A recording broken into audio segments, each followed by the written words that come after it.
Every artist I know has wrestled with the paralyzing fear of being a fraud, and somehow finding inspiration in other artists' work is always a way out of this. But there's always this voice that whispers, don't do it, don't try to copy, you're not being original.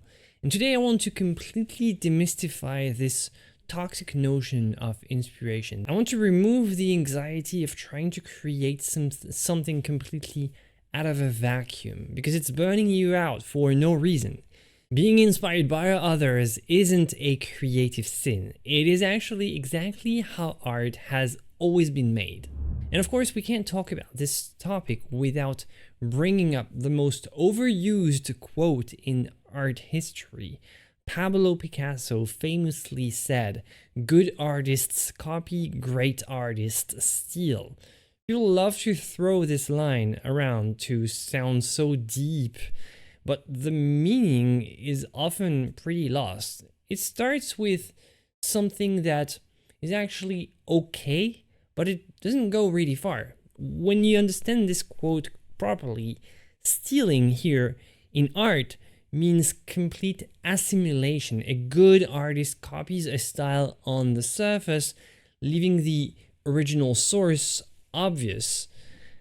And it shows that it's a pale replica. But a great artist, according to Picasso, steals the underlying essence, so to say. They take the mechanics, the compositional structure, the logic of the work, and they dissolve this into its raw components, rebuild into their own creative DNA. It's like stealing a recipe and then you cook your own meal with parts of the recipe.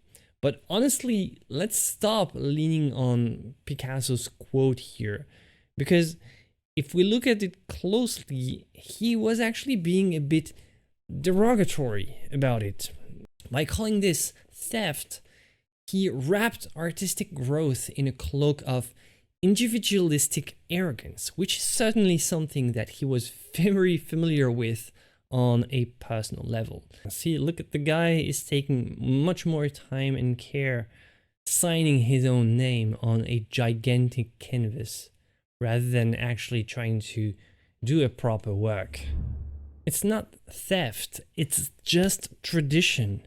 What Picasso cynically labeled as stealing is actually something much more beautiful. It's transmission, it's tradition, it's a centuries-old chain of custody where old masters pass the torch of inspiration down to emerging artists. You aren't a thief for wanting to go in a museum and find inspiration. You are an apprentice inheriting a long lineage of ideas and craft.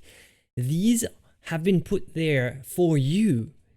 They are not belonging to anyone. They belong to any artist who wants to find inspiration in them. And to anchor this in reality, we can look at the brilliant insights of Henry Rankin Poor from his classical book Pictorial Composition and the Critical Judgment of Pictures, where he wrote, "Originality doesn't require the avoidance of principles used by others. Pictorial forms are world's property. Originality only demands the causing to pass into our own work, a personal view of the world and of life. Personality in 99 cases out of 100 is a graft.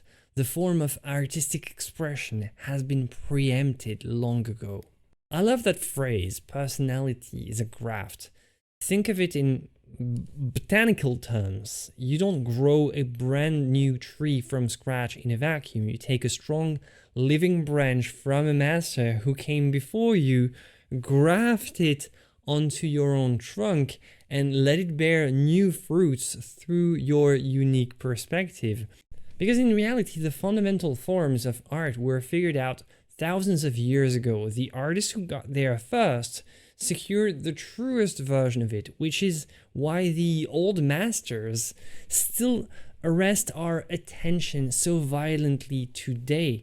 They are so old, as the name says, but we still love them so much. There is something so refreshing every time we look at their work. If you set out with the explicit goal to be 100% original, You are technically chasing a ghost, my friend. You will never be the first person to paint a shadow, to invent a new kind of glaze, or compose a landscape in a new, completely original way.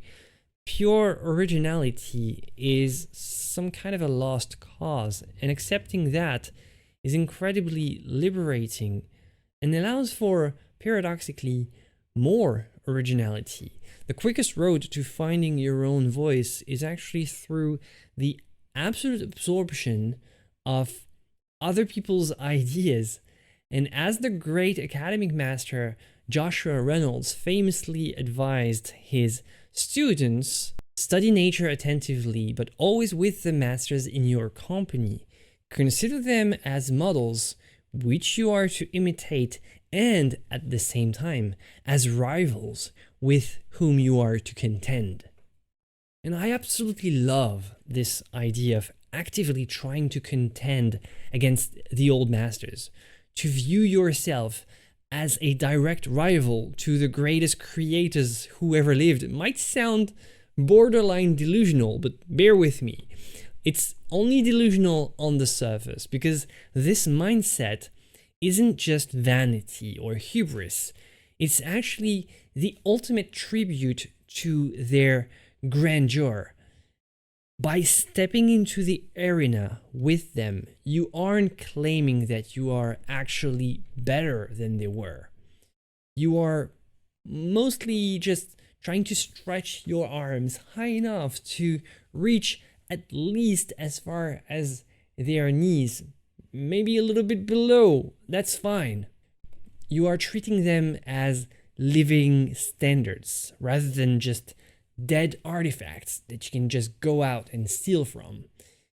It's a sign of profound respect, a recognition that you are playing the exact same game that they played, using the exact same rules, maybe the same materials, maybe the same techniques, using the same words as the old masters. And let's be perfectly realistic. You might not paint technically a better sunflower than Van Gogh, or a more flawless figure than Raphael, but you possess one massive, undeniable advantage that they never had, is you have a completely new world to paint. Van Gogh could never paint specifically what was behind a 21st century sunflower, but now you can. Maybe your sunflower has some neon lights in the back, something pretty innovative and something that only you, as a person from 2026 or later or whatever, only you could see. And the old masters, they had their beautiful techniques, but they never saw some of the unique things that are actually in our world that they could never imagine. And being a rival in this case means taking the timeless elements of what made their work so great, their manipulation of light, their understanding of form, of perspective, their structural integrity, and using those tools to fan the embers of your own contemporary fire. You are essentially letting their ancient fire burn again, thus helping you see the world of today and paint the world of today completely originally, even if it's done with, I was gonna say old techniques, but I want to say timeless techniques. So this is how it's done. This is how inspiration is done. Seeing yourself in somehow a sort of a little friendly rivalry or a relentless competition with history. It's not just foolishness. It's the fundamental way that it's been told for centuries. If you want to talk about real foolishness, look at what Picasso spent the later half of his life trying to achieve. A loud, ego-driven revolution aimed at burning down tradition, tossing technique out the window.